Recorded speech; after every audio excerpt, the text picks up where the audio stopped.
What's good, fam? Coach Ronnie coming at you with RK Strength Training. I'm actually at Smart Tents Baseball / Smart Tents Training right now. Shout out, because there's a late in season baseball strength conditioning program taking place. I'm heading that up. Love doing it. Love being with the guys. So in between groups, I want to talk to you about the granddaddy of all lifts. Granddaddy of all lifts, that's the deadlift. I want to talk to you about how the deadlift can make you faster. Believe it or not, how the deadlift can make you faster. And I'm going to give you some pointers on the deadlift at the very end, so stick around. All right, here we go. So the deadlift. Now, the one way the deadlift makes you faster because of force production. There's a great amount of vertical force production when performing the deadlift. All right, so that vertical force production can also be used as horizontal force production when we're sprinting forward. The force we put on the ground is used to propel us forward down the track or down the field. All right, so you also, when you're doing the deadlift, you learn the granddaddy of all positions, all postures, and that is the hinge. When you're in the hinge position as you're deadlifting, you lift more weight from the hinge position, number one. But the hinge position you use in almost all sports, right?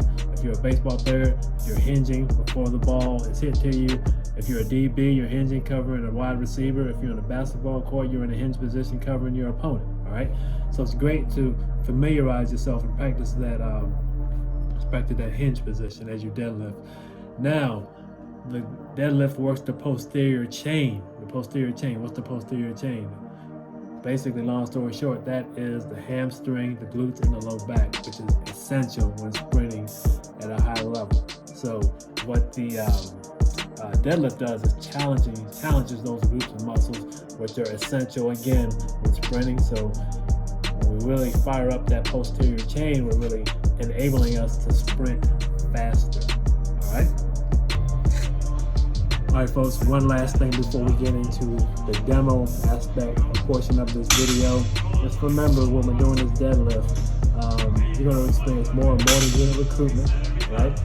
You're going to experience local hypertrophy, and lastly, fast twitch muscle conversion. You combine all these things, that's going to lead to increased force production, and again, increased force production, force going into the ground, which is necessary to propel you forward. The more force we have, the more speed we're going to have. All right, so that's my take on how it benefits speed. Now let's talk about how to perform the deadlift. You see my man Julian up here, right in this area right here. He's going to be our demo for the deadlift. Athletic guy, so we had no problem doing the first part of the deadlift is getting that back flat. All right, he has that back nice and flat as he's in the hinge position. All right, now when you look down at his bar could be probably a little closer to his body, right? It needs to be, when you look down at your bar, the bar needs to be in the middle of your foot, right? And this is prior to you actually descending. You're looking down, standing up, looking down. Okay, my foot, the bar's in the middle of my foot. Now I descend. Now I have my flat back. All right, so I have my flat back. My chest is up, my head is up, and my heads are down, just like Julian's showing you right there. All right, so as we lift, we have our arms, right? Our arms need to be in a certain way. We need to prepare our body for that lift. So we need to create pressure within our torso area right here. So what do? We brace. Take that breath, like that. And we do the same with our back. This is the thing that people kind of overlook. That same tension in our back as we pull. Reason being, the ground is a firm platform we push into to pull the weight. Well, as we're pulling, we need another firm platform to handle that weight to pull from, and that's our back. So our back needs to be tense. Our back needs to be tight. If you're a WWE fan, if you're about to take that chair shot from the back, bam, you gotta tighten up. That's what we want on that deadlift as we prepare to lift. Your arms, I like to tell my lifters, your arms are hooked. This is just, get rid of this joint as you lift. This joint right here is gone. This hand right here is nothing but a hook. Your arms are quiet. I use the word quiet to describe the opposite of wasted energy or wasted movement. My arms are quiet, I'm just lifting. This is what younger guys will tend to do. They try to lift with their arms instead of their legs. This isn't quiet.